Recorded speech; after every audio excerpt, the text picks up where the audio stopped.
अस्सलाम वालेकुम, welcome back. इस वीडियो के अंदर हम एक्सरसाइज 17.4 के क्वेश्चन नंबर 3 देखेंगे।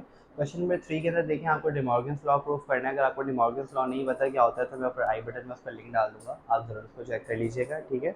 और उसके बाद इसको सॉल्व करते हैं। देखिए, आपको पता होना चाहिए कि हमारे पास जो डिमॉर्गन्स लॉ है वो क्या होता है। वो कहते हैं कि आप ए यूनियन बी का अगर आप फुल कॉम्प्लीमेंट लेते हैं तो आपके पास बराबर आना चाहिए। अगर आप ए का कॉम्प्लीमेंट लें एंड बी का कॉम्प्लीमेंट अलग से लें और उसका होल इंटरसेक्शन ले लें बीच में, ठीक है। तो हम इसको वेन डायग्राम के ज़रिए सॉल्व करेंगे। तो सबसे पहले यहाँ पे अगर मैं लेफ्ट हैंड साइड को सॉल्व करना चाहूँ वेन डायग्राम के ज़रिए, तो देखें सबसे पहले आपको ब्रैकेट के अंदर वाली चीज़ को सॉल्व करना है। एंड ये क्या है, ए यूनियन बी है, सही है। तो आप अगर ए यूनियन बी की वेन डायग्राम बनाना चाहें, ठीक है, तो वो कैसे बनेगी। देखें, मैं वेन डायग्राम बनाने से पहले आपको ये प्रपोज करूँगा कि आप इसको मैनुअली सॉल्व कर लें। देखें, एंड ए एंड बी का अगर आप यूनियन लें तो देखें आपके पास क्या आएगा, 1 आएगा, फिर आपके पास क्या आएगा, 3 आएगा, फिर क्या आएगा, 5 आएगा, फिर क्या आएगा, 6 आएगा, फिर आएगा 7, फिर आएगा 8 एंड फिर आएगा आपके पास 9 आएगा, ठीक है। अब आप देखें, अब आप ए एंड बी को बनाना शुरू करें। देखिए, ये आएगा आपके पास यूनिवर्सल सेट, उसके अंदर आप बनाएंगे ए सेट और एक आप बनाएंगे बी सेट, ठीक है। देखिए, जो आपके पास ए सेट है ये रहा और जो बी सेट है वो ये रहा। अब देखिए, अब इन दोनों में कॉमन एलिमेंट्स क्या है। एक तो 5 कॉमन आ रहा है दोनों में, और एक दोनों के अंदर क्या कॉमन आ रहा है, 7 कॉमन आ रहा है, और कुछ कॉमन नहीं आ रहा। तो 5 एंड 7 अगर कॉमन है तो आपको पता है ये कॉमन वाले पार्ट में आ जाएगा। और आप देखिए कि ए के अंदर से 5 एंड 7 निकल गया तो क्या बचा, 1 बचा, 3 बचा एंड क्या बचा आपके पास, 9 बचा। इसके अंदर से अगर 5 एंड 7 निकल गया तो क्या बचा, 6 बचा एंड 8 बचा, ठीक है। अब आपने यूनियन लेना है, ठीक है। अब आपने यूनियन लेना है तो 1 3। अच्छा, यहाँ पे एक और चीज़ गौर करें, आपके पास यूनिवर्सल सेट गिवन है। अब देखिए, यूनिवर्सल सेट के सारे एलिमेंट्स भी इसके अंदर आपको मेंशन करना ज़रूरी है। अब देखिए, यूनिवर्सल सेट का 1 मेंशन है, क्या यूनिवर्सल सेट का 2 मेंशन है, नहीं, तो आप 2 को यहाँ पे साइड पे मेंशन कर दीजिए।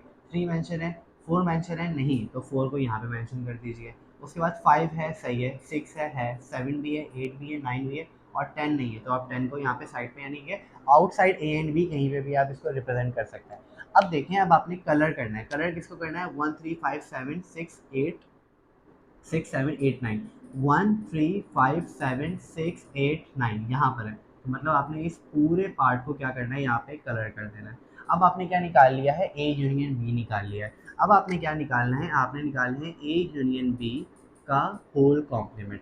ए यूनियन बी का होल कॉम्प्लीमेंट क्या क्या मतलब होता है कि आपने इस पूरी वैल्यू को यूनिवर्सल सेट में से माइनस कर देना है। अब देखिए, जब आप इसको यूनिवर्सल सेट में से माइनस करेंगे किसको, ए यूनियन बी को, तो आपको पता है कि आपके पास क्या वैल्यू आने वाली है।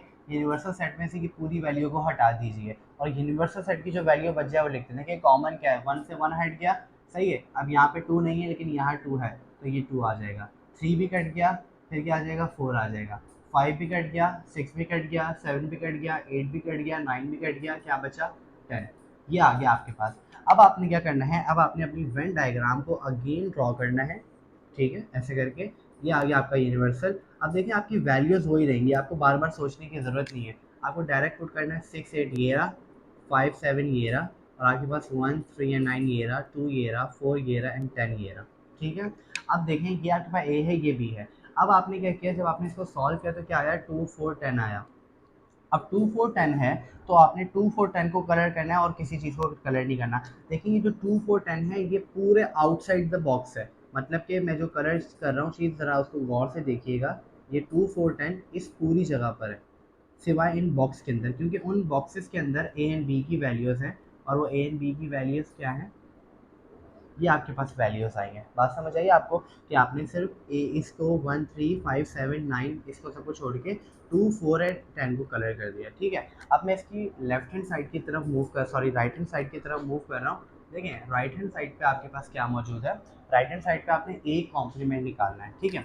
तो सबसे पहले देखें, अगर आपने ए कॉम्प्लीमेंट निकालना है, ये आ गया आपके पास ए कॉम्प्लीमेंट। ए कॉम्प्लीमेंट का मतलब होता है कि यूनिवर्सल सेट में से आपने ए को निकाल देना है। अगर आप इसमें से ए को निकालेंगे तो आप देखिए आपके पास क्या वैल्यूज़ बचेंगी। ए की वैल्यूज़ को रिमूव करें, 1 रिमूव हो गया, फिर क्या बचा, 2 बचा, ठीक है।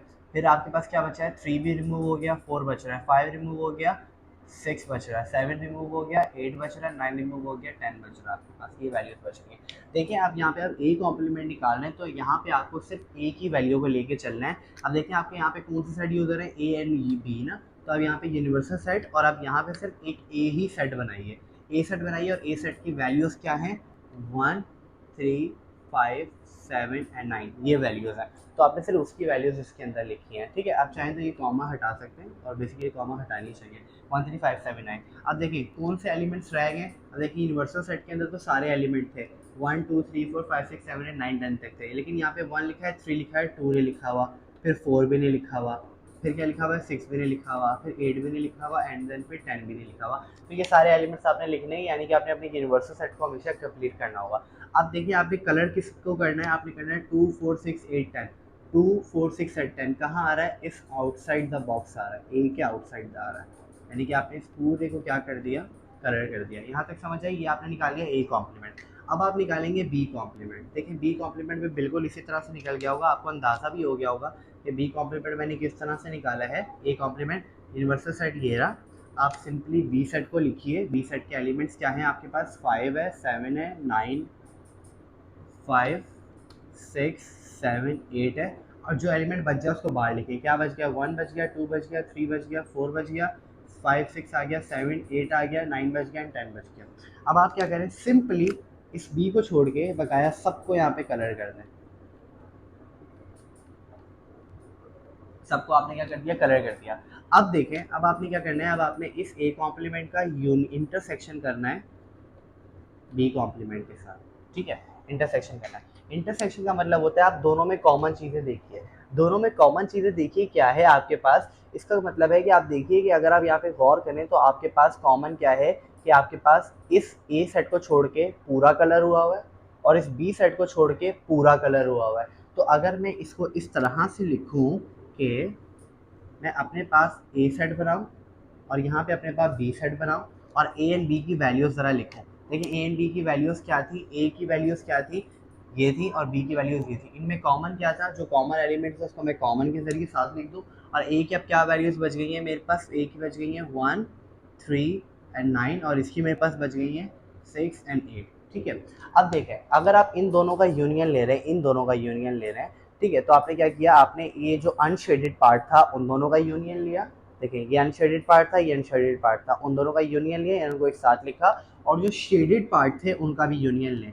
देखिए unshaded part A and B दोनों इधर अनशेडेड थे तो यहाँ पे भी अनशेडेड रहेंगे, ये आगे यूनियन। अब यूनियन के बाहर वाली जगह यहाँ पे भी शेडेड है, यहाँ पे भी शेडेड है, तो आप उसको यहाँ पर भी क्या कर देंगे, शेडेड कर देंगे। ठीक है, अब देखिए आपकी ये वाली साइड बराबर हो इस वाली साइड के, तो और यहाँ से आपकी क्या है, डिमॉर्गन्स लॉ आपका प्रूव हो गया। अच्छा, डिमॉर्गन्स लॉ एक और होता है, वो क्या होता है, ए इंटरसेक्शन बी का whole complement is equal to A complement union B complement. ठीक है, वो भी बिल्कुल इसी तरह से होगा, ये आप खुद से ट्राई कीजिएगा। अगर आपसे नहीं होगा तो आप मुझे कमेंट सेक्शन में बताइएगा या आप मुझे ईमेल कर सकते हैं। मेरी ईमेल है ranawahaj901@gmail.com। ठीक है, तो मेरे अकाउंट पे भी आपको चैनल पे भी मिल जाएगी, तो आप मुझे उस पर भी अपनी क्यूरीज ईमेल कर सकते हैं। अगर आपको कोई चीज़ समझ नहीं आती तो मैं आपको इंशाल्लाह ज़रूर रिप्लाई करूँगा। ठीक है, थैंक यू सो मच। आज तक ये इतना ही था, हम अपने अगले लेक्चर में इसका क्वेश्चन नंबर 4 देखेंगे। अल्लाह हाफ़िज़।